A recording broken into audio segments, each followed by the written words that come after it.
The NFL draft prospect from the Washington Huskies, receiver John Ross, has basically broken the 40-yard dash record. Very impressive. But as you can read the headline right here, he did it while hurting himself. So what does this say about him?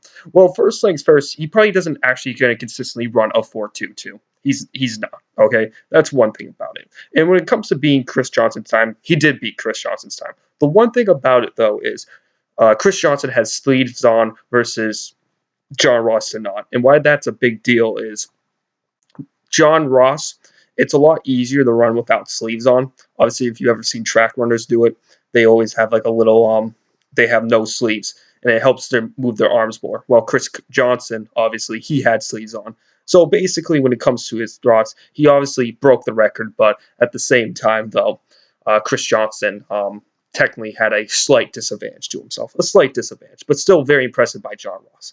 Now, obviously, him hurting himself, like I said, hurts his draft value. And when it comes to speed, guys, I've never been a big fan of the 40-yard time, especially when it comes to receivers and running backs, because just because you have great speed doesn't mean you're going to be a great football player.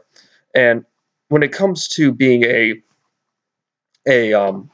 to certain football positions, like on when it comes to defensive line and linebacker, yeah, speed. If you have like wide receiver like speed at that position, well, wide receiver, running back like speed, let's just say, it can be absolutely devastating at that position.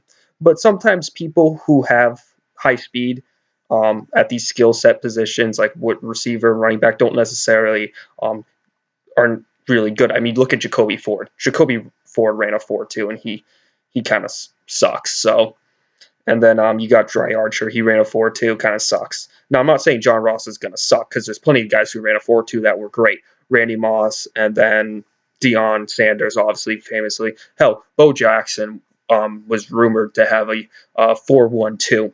And so when it comes to this, to John Ross, it's not like he wasn't like this no-name wide receiver at all.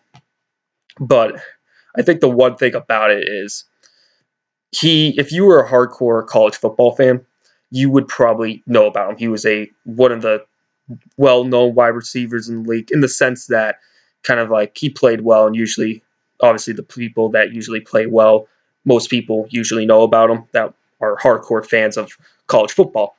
And so, obviously, John Ross is still a prospect here. I even know I'm kind of nailing him here because he did hurt himself.